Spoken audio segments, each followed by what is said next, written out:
होळी रे होळी पुरणाची पोळी. झालं, होळी आता 8 दिवसावर राहिली की सगळीकडे वेध लागतात होळीचे. आणि त्यात सगळ्यात महत्त्वाचं काय तर पुरणाची पोळी. चला तर मैत्रिणींनो, आज बनवूया पुरणाची पोळी. ह्यासाठी मी 1 ग्लास हरभरा डाळ घेतलेली आहे. वाटीने म्हणाल तर 2 वाट्या आहे आणि वजनी प्रमाणात म्हणाल तर अर्धा किलो आहे. डाळ स्वच्छ 3 ते 4 पाण्याने धुवून घेतली आहे. त्यानंतर कुकरमध्ये आता आपण ही शिजवून घेणार आहोत. तर डाळ जेवढी स्वच्छ धुवाल तेवढीच पुरणाला कलर छान येतो. अगदी पिवळा धमक म्हणाल तर काहीच हरकत नाही. आणि धुवून स्वच्छ घ्यायची, त्याआधी निवडून घ्यायची. काही काडी कचरा डोळं असतील तर काढून घ्यायचे. थोडंसं किंचित तेल घालायचं, ह्यामुळे डाळ चांगली गाळ शिजायला मदत होते. आता कुकर गॅसवर ठेवला आहे. छान झाकण लावायचं उकळी आली की, आणि त्यानंतर याच्या 5 ते 6 शिट्ट्या करून घ्यायच्या. तर वाटीने आपण डाळ मोजून घेतली आहे. 2 वाट्या डाळ, त्यासाठी 1 वाटी गूळ आणि 1 वाटी साखर घेतली, वेलची पावडर आणि जायफळ घेतलं आहे. डाळ अगदी मस्त शिजली. साईडला मी कट काढून घेतला आहे. आणि आता एका नॉनस्टिक कढईमध्ये डाळ घालून घेतली आहे. त्यामध्ये आपण साखर आणि गूळ घालून घेतला आहे. आता काय, प्रत्येक ठिकाणची पद्धत वेगळी वेगळी आहे. काही ठिकाणी आधी चाळणीतून पुरण काढतात आणि नंतर चटका देतात, पण मी आधी चटका देऊन घेते आणि त्यानंतर चाळणीतून किंवा पुरण यंत्रातून पुरण काढते. तर ह्या पद्धतीने जर तुम्ही पुरणाची पोळी केली तर खायला अतिशय खमंग आणि रुचकर लागेल. एकदा करत नसाल ह्या पद्धतीने तर नक्कीच करून बघा. आता दुसरी महत्त्वाची टीप म्हणजे पुरणाची डाळ स्वच्छ धुवून शिजवून घ्यायची. त्यानंतर त्यातलं कटाचं पाणी काढून घ्यायचं. जेवढी डाळ तेवढीच साखर किंवा गूळ घ्यायचा, त्यामध्ये ॲड करून छान असा चटका देऊन घ्यायचा. पुरणाला जेवढा छान चटका बसेल, पुरणाची पोळी खायला तेवढी छान लागते. आता तुम्हाला जास्ती प्रमाणात करायचं असेल तर कढई मोठी लागेल. कढई जाड बेसची घ्यायची, म्हणजे पुरण बेसला लागत नाही. त्यासाठी सगळीकडे कढईला तूप लावून ग्रीस करून घ्यायचं. नॉनस्टिक कढई असल्यामुळे तुपाने ग्रीस नाही केलं तरी देखील चालतं. आता इथे मी 1च ग्लासचं पुरण केलं आहे, त्यामुळे मी नॉनस्टिक कढई घेतली आहे. पण जेव्हा मी जास्ती क्वांटिटीमध्ये पुरण बनवते तेव्हा मी मोठी ॲल्युमिनियमची कढई घेते आणि सगळीकडून तुपाने ग्रीस करून घेते. त्यानंतरच पुरणाला चटका देते. आता तुम्ही बघू शकता, आपल्याला चाळणीतून काढायची फक्त प्रोसेस करायची आहे, कारण आपलं पुरण खूप जास्त मस्त असं गाळ शिजलेलं आहे. पुरण जेवढं छान शिजेल तेवढी पोळी छान होते. तर पुरण बनवताना डाळ कशी शिजवली जाते, कितपत शिजली जाते, ह्या गोष्टी खूप मॅटर करतात. चटका देताना देखील हाय फ्लेमवर कधीच द्यायचा नाही, लो टू मिडियम हीटवर द्यायचा. ह्यामुळे करपट वास लागत नाही आणि पुरणाची पोळी छान होते. आता याला साईडला ठेवून दुसरं काम करण्याची चूक कधीच करायची नाही. ह्यामुळे काय होतं, सारखं ढवळत राहिलं नाही तर पुरण चिटकून बसतं आणि त्याला वेगळाच वास येतो. त्यामुळे चमच्याच्या साह्याने सारखं याला असं ढवळत राहायचं आहे. आता पुरण झालं की नाही कसं समजणार? तर मैत्रिणींनो, ह्यासाठी काय करायचं, पुरणामध्ये चमचा ठेवायचा. चमचा जर सरळ उभा राहिला तर समजून घ्यायचं पुरणाची कन्सिस्टन्सी अगदी परफेक्ट झालेली आहे. आणि जर चमचा यामध्ये बसला नाही तर पुरण झालं नाही. ही एक साधी सोपी ट्रिक आहे. आता बऱ्याचदा काय होतं, पुरण पातळ होतं किंवा खूप कोरडं होतं. चटका देण्यामध्ये जास्ती वेळ जर कढईत पुरण आपण हलवत राहिलो तर कोरडं होतं, ज्याला आपण डिशी झालं असं म्हणतो. आणि हे असं पुरण पुरणाच्या पोळीतून बाहेर येतं. आणि पातळ जर झालं तर पोळी करणं पॉसिबलच होत नाही. मग अशा वेळेस काय करायचं, त्याची टिप देखील व्हिडिओमध्ये पुढं सांगणारच आहे. तर आता घड्याळा लावून जर बघितलं तर मी मागच्या 12 मिनटापासून पुरण असं हलवून घेते आहे. तर पुरण बनवणं हे काही साधं नाही असं जुने लोक बऱ्याचदा म्हणतात, कारण पुरण बनवायला खूप पेशन्स लागतात. खूप घाईघाईमध्ये हाय फ्लेमवर पटकन उरकून टाकायचं असं कधीच होत नाही. आता साधारणपणे 16 ते 17 मिनिट झालेले आहे. पुरण छान मस्त जसं हवं तशी कन्सिस्टन्सी आली आहे. याला मस्त दाटसरपणा म्हणजे घट्ट झालेला आहे. आता याच्यामध्ये चमचा उभा करून बघायचा. चमचा उभा राहिला तर पुरण झालं समजून घ्यायचं आहे. तर तुम्ही बघू शकता, चमचा आपण यामध्ये उभा केला आहे, तो मस्त उभा राहिला आहे, म्हणजे परफेक्ट असं पुरण तयार झालेलं आहे. याची कन्सिस्टन्सी अगदी आपल्याला जशी हवी आहे तशीच बनवून तयार झाली आहे. आता मैत्रिणींनो, याला थंड करण्याआधी यामध्ये विलायची पावडर आणि जायफळ घालायचं.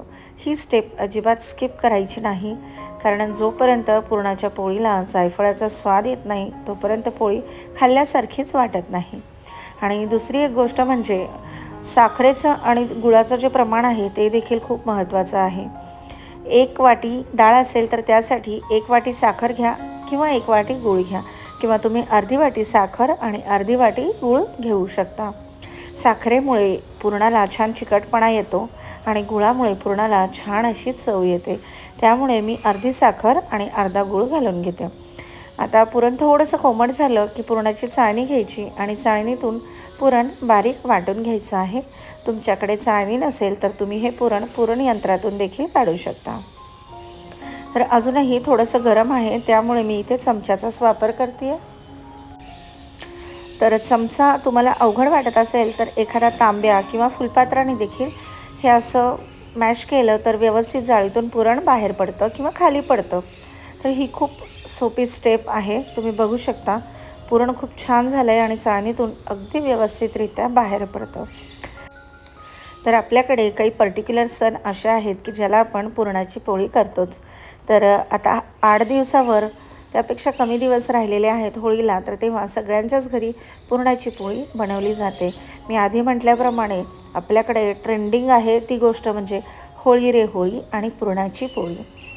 तर मैत्रिणींनो, तुम्ही देखील ह्या पद्धतीने पुरण नक्की बनवा, तुम्हाला नक्कीच आवडेल. आता अजून एक गोष्ट म्हणजे तुमचं पुरण जर पातळ झालं तर काय करायचं? अशा वेळेस चटका देताना त्यामध्ये तांदळाचं पीठ ॲड करायचं, ह्यामुळे पुरणाला दाटसरपणा येतो. आता अजून एक गोष्ट म्हणजे बेसन पीठ घ्यायचं, तुपावर छान खरपूस असं भाजून घ्यायचं आणि ते या पुरणामध्ये मिक्स करायचं, त्यामुळे देखील पुरणाला छान दाटसरपणा येतो. किंवा तुम्ही पुरण करताना त्यामध्ये खवा देखील घालून घेऊ शकता. खव्यामुळे तर पोळी अगदी शाही होते. तर बऱ्याचदा काही जणांकडे पुरण आणि खवा एकत्र करून देखील त्याची पोळी बनवली जाते. तर मैत्रिणींनो, तुम्ही बघू शकता अगदी लोण्यासारखं मऊसूत असं पुरण आपलं बनवून तयार झालेलं आहे. कन्सिस्टन्सी मी तुम्हाला दाखवणारच आहे. आणि दुसरीकडे मी कणिक देखील भिजवून ठेवलेली आहे. तर अतिशय मस्त मऊसूत असं पुरण झालेलं आहे. आता इथे मी कणिक भिजवून घेतलेली आहे. तर ही फक्त मी कणिकच घेतलेली आहे. बरेच जण यामध्ये मैदा देखील ॲड करतात. तर कणिक आधी नॉर्मल भिजवली आहे आणि आता मी यामध्ये थोडं पाणी घालून याला छान असं पातळ करून घेते. कारण आपल्याकडे पुरणाची पोळी बनवताना कणिक थोडीशी आपण पातळच करून वापरतो. ह्यामुळे काय होतं, जे कव्हरिंग असतं ते खूप पातळ होतं आणि अगदी छोटा गोळा जरी घेतला तरी मोठी पोळी लाटल्या जाते आणि पोळी अगदी मऊसूत होते. आता याला हे असं मूठ करून छान असं मळून घ्यायचं आहे. जेवढी कणिक छान भिजल्या जाते पोळी तेवढी छान होते. तर यामध्ये थोडंसं पाणी ॲड घालून तुम्ही कन्सिस्टन्सी बघू शकता की कितपत पातळ केलेली आहे. बरेच जण घट्ट कणिक घेऊन त्याची पोळी बनवतात, पण त्या पोळीला जशी पाहिजे तशी चव काही येत नाही. आणि बऱ्याच ठिकाणी अर्धा मैदा आणि अर्धी कणिक. आता ही नॅचरल कन्सिस्टन्सी तुम्ही बघू शकता. ही साईडला ठेवली आहे आणि ही कणिक थोडीशी पातळ करून घेतली आहे. आता पुढची स्टेप आहे, याच्यावर थोडंसं तेल घालायचं आणि याला परत एकदा अजून थोड्या वेळ मळून घ्यायचं आहे. ह्यामुळे पोळी छान पातळ होते. तर तुम्ही ही स्टेप करता की नाही कमेंट करून नक्की सांगा. त्यानंतर तुम्ही पुरणाची पोळी करताना गुळाचा वापर करता की साखराचा हे देखील कमेंट करून सांगा. मला जाणून घ्यायला नक्कीच आवडेल. तर आता परफेक्ट अशी कणिक आपली मळून तयार झालेली आहे. ह्यातला छोटासा गोळा घ्यायचा. त्यानंतर पोळपाटावर थोडंसं पीठ टाकायचं आणि 2 बोटाच्या साह्याने हा गोळा असा गोल करून घ्यायचा आहे. आणि अजून एक महत्त्वाची टीप म्हणजे पुरणाची पोळी करताना कणिक कमी घ्यायची आणि पुरण जास्त घ्यायचं. ह्यामुळे पोळी खूप मस्त होते. तर आता मी आधीच गोळे करून घेतलेले आहे. ह्या कणकेमध्ये हा गोळा घेतलेला आहे. थोडासा पिठाचा हात लावायचा जेणेकरून पुरण आपल्या हाताला चिटकून बसणार नाही. आणि जसं आपण मोदक करतो त्याच पद्धतीने हे असं करून घ्यायचं आणि ह्याला थोडंसं पीठ लावून घ्यायचं आणि पोळी मस्तपैकी हलक्या हाताने आपल्याला लाटून घ्यायची आहे. तर मैत्रिणींनो, तुम्ही पुरणाची पोळी कशी करता कमेंट करून नक्की सांगा. माझे व्हिडिओ जर तुम्हाला आवडत असतील तर चॅनलला लाईक करा, शेअर करा आणि सबस्क्राईब करायला अजिबात विसरू नका. जोपर्यंत आपली पोळी लाटून होती आहे तोपर्यंत दुसरीकडे मी तवा गरम करण्यासाठी ठेवलेला आहे. आता आपण तव्यावर पोळी घालून घेतली. याला मस्त खरपूस होईपर्यंत भाजून घ्यायचं आहे. गॅसची फ्लेम लो टू मिडियमच ठेवलेली आहे. पोळी जेवढी खमंग भाजल्या जाते तेवढी खायला रुचकर लागते. आता एक साईड भाजून झाली, आपण याला उलटवून घेणार आहोत आणि वरून मस्तपैकी तूप लावून याला भाजून घेणार आहोत. बऱ्याच ठिकाणी तेलाचा वापर देखील केला जातो, पण माझ्याकडे तूपच लावलं जातं. साजूक तूप आणि पुरणाची पोळी हे एक वेगळंच कॉम्बिनेशन आहे, जे सगळ्यांच्याच अगदी मनापर्यंत पोहोचलेलं आहे. पुरणपोळी खाण्याची गोष्ट जरी असली तरी पुरणपोळीसोबत आपलं एक भावनिक असं नातं आहे. आता याला परत उलटवून घ्यायचं आहे आणि तूप लावून परत दुसऱ्या साईडने भाजून घ्यायचं आहे. तर आज आपण मस्तपैकी पुरण परफेक्ट कसं बनवायचं आणि पुरणाची पोळी कशी बनवायची ह्या दोन्ही गोष्टी एकाच व्हिडिओमध्ये बघितलेल्या आहे. तर पोळी अगदी मस्त अशी फुगलेली आहे. याला आता उलटवून घ्यायचं आहे आणि पोळी मस्तपैकी अगदी रुचकर खमंग खुसखुशीत होईस्तोवर भाजून घ्यायची आहे. तर मैत्रिणींनो, आज आपण मस्तपैकी पुरणाची पोळी बनवलेली आहे आणि पुढच्या व्हिडिओमध्ये कांदा लसणाचा अजिबात वापर न करता कटाची आमटी कशी बनवायची ह्याची रेसिपी देखील आपण बघणार आहोत. पोळी बनवताना छोट्या साईजमध्येच बनवायची सवय लागलेली आहे, त्यामुळे खूप मोठ्या अशा तवा भरून पोळ्या केल्या जात नाहीत आमच्याकडे.